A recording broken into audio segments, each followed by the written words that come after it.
എങ്കിൽ പിന്നെ ഞാനും കൂടി വരാം. അയ്യോ വേണ്ട, ഞങ്ങള് പൊയ്ക്കോളാം. എനിക്ക് ബുദ്ധിമുട്ടില്ല അമ്മേ. ഞങ്ങൾക്ക് ബുദ്ധിമുട്ടുണ്ട്. ഇതൊരു തരം ദുർവാശയാ. ഇതൊന്നും നല്ലതിനല്ല. നല്ലതും ചീത്തയൊക്കെ ഞങ്ങൾ അനുഭവിച്ചോളാം. അതിന്റെ പങ്ക് പറ്റാൻ വരാതിരുന്നാ മാത്രം മതി. അമ്മയ്ക്ക് ഭ്രാന്ത. ഏതെങ്കിലും ഒരു സൈക്കാട്രിസ്റ്റിനെ പോയി കാണുന്നത് നന്നായിരിക്കും. അതേടി, ഇനി അതും കൂടിയേ ബാക്കിയുള്ളൂ. എന്റെ സ്വത്ത് മുഴുവൻ തട്ടിയെടുത്തു.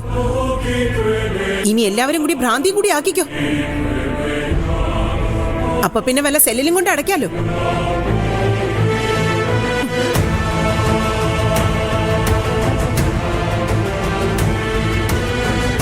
മോളെ, എന്നാ നീ പോയിട്ടോ.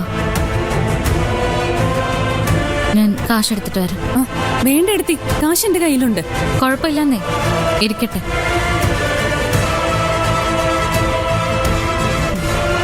ദേ കണ്ടല്ലോ, ഇതാണ് ഏട്ടത്തി. ഈ കരുതലിനെയാ നിങ്ങളൊക്കെ സംശയിക്കുന്നത്. നഷ്ടമേ അത് നിങ്ങൾക്ക് തന്നെയാ, അല്ലാതെ വേറെ ആർക്കും അല്ല. ആ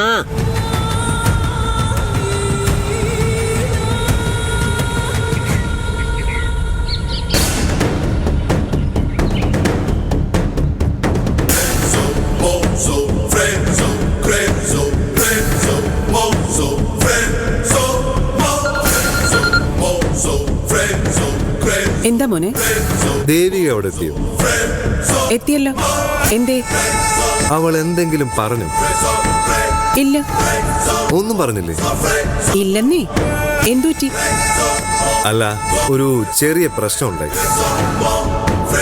ഉദ്ഘാടനം നടന്നില്ല. ആ വിഷ്ണുവിനെ അവനെ പോലീസ് അറസ്റ്റ് ചെയ്തു. എന്തിന്? പരീക്ഷ പാസ്സായില്ലെന്നോ സർട്ടിഫിക്കറ്റ് വ്യാജമാണെന്നൊക്കെ പറയുന്നത് കേട്ടു. സത്യമാണെന്ന് ആർക്കറിയാം? എന്തായാലും ആളിപ്പോ സ്റ്റേഷനില്ല. പക്ഷേ ദേവിക അങ്ങനെയൊന്നും പറഞ്ഞില്ലല്ലോ. അങ്ങനെ ഒരു സംഭവം നടന്നു എന്നുള്ള ഭാവമേ ഉണ്ടായിരുന്നില്ല അവക്ക്. അതെന്തുകൊണ്ടാണെന്നാ എനിക്ക് മനസ്സിലാവുന്നത്. സാധാരണഗതിയിൽ ആഘോഷിക്കണ്ടാവുന്നല്ലോ. അല്ല മോനെ, ഇനിയിപ്പോ നമ്മൾ എന്ത് ചെയ്യും? നമ്മളല്ലല്ലോ, ഞാനല്ലേ. അമ്മ പേടിക്കണ്ട, ഇതിലെന്തോ ഒരു ദുരൂഹതയുണ്ട്. കള്ള സർട്ടിഫിക്കറ്റ് വെച്ച് കോടതിയിൽ വാദിക്കാൻ പറ്റൂ. അതും എത്ര ഭംഗിയായിട്ടാ അന്നെന്റെ കേസ് വിഷ്ണു വാദിച്ചത്. ആദ്യം ഇതിന്റെ സത്യാവസ്ഥ ഒന്ന് അറിയട്ടെ, എന്നിട്ടൊരു തീരുമാനം എടുത്താ പോരെ. ഒറ്റയതായിരിക്കോ? അങ്ങനെ ചെയ്യാൻ മിടുക്കരാ ദേവികയും സിദ്ധു. ചിലപ്പോ അവരായിരിക്കും ഇതിനൊക്കെ പിന്നിൽ. അതിനുള്ള സാധ്യതയെ ഞാൻ കാണുന്നുണ്ട്. അങ്ങനെ വല്ലതാണെങ്കിൽ ദേവികയുടെ കാര്യം പോക്ക. ആ ചന്ദ്ര പിന്നെ അവള് വെറുതെ വിടില്ല. അവരെന്ത് വേണമെങ്കിലും കാണിച്ചോട്ടെ. കല്ലേ കൊല്ലേ എന്താന്ന് വെച്ചാ ചെയ്യട്ടെ. മോൻ ഇതിലൊന്നും കയറി ഇടപെടണ്ട. അല്ലെങ്കിൽ തന്നെ സമയദോഷ. അതിന്റെ കൂടെ ഇതുപോലുള്ള പ്രശ്നങ്ങളും കൂടി വന്നാ നമുക്ക് താങ്ങാൻ പറ്റില്ല. അതെനിക്ക് അറിയാമല്ലോ അമ്മ. അതുകൊണ്ട് ഞാൻ സൂക്ഷിച്ചേ നിൽക്കൂ. അമ്മ ധൈര്യമായിട്ടിരിക്കും.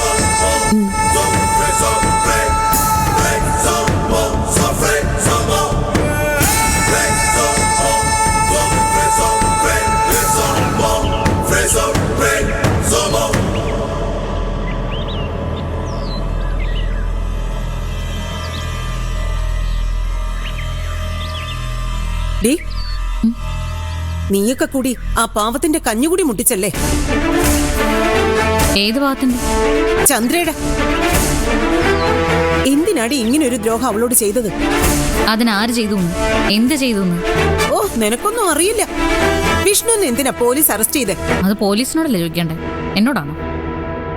സത്യം പറ, നീയും അവനുമല്ലേ ഇതിന്റെയൊക്കെ പിന്നില്? വ്യാജ സർട്ടിഫിക്കറ്റ് ഉണ്ടാക്കിയതിന്റെ പിന്നിലോ? അല്ല, പോലീസിന് ആ വിവരം ചോർത്തി കൊടുത്തതിന്റെ പിന്നില്. ഞങ്ങളെങ്ങനെ ആ വിവരം അറിയാനാ? ഒരുമിച്ചുണ്ടായിരുന്ന ചന്ദ്രയ്ക്ക് പോലും ഈ വിവരം അറിയുമായിരുന്നില്ലല്ലോ. പിന്നല്ലേ ഞങ്ങള്. ഇനിയപ്പ അഥവാ ആണെന്ന് തന്നെ വെക്കേ, ഞങ്ങൾ ചെയ്തതിൽ എന്തെങ്കിലും തെറ്റുണ്ടോ? കള്ള സർട്ടിഫിക്കറ്റും കൊണ്ട് കോടതിയിൽ ഷൈൻ ചെയ്യാൻ വരാമോ? നിങ്ങളാണ് ഇതിന്റെ പിന്നിലെങ്കിൽ ഓ, ഒന്നും സംഭവിക്കാൻ പോകുന്നില്ലമ്മേ. പേടിപ്പിക്കുമ്പോ പേടിക്കാനേ എന്റെ പ്രായം LKG ഒന്നും അല്ല, മുതിർന്നു. അതുകൊണ്ട് ഭീഷണിപ്പെടുത്താൻ പറഞ്ഞു വിട്ടവനോട് പറഞ്ഞേക്ക് തെറ്റ് ചെയ്തവരുടെ പുറകെ ഒരാളുണ്ടെന്ന്. ഞങ്ങളല്ല, കാലം, വിധി, നിയോഗം. എന്ത് വൃത്തികേടും ചെയ്ത് രക്ഷപ്പെടാൻ പറ്റുന്ന ഒരു കാലം ഉണ്ടായിരുന്നു പണ്ട്. അത് കഴിഞ്ഞു പോയമ്മ. ഇത് പുതിയ കാലമാ.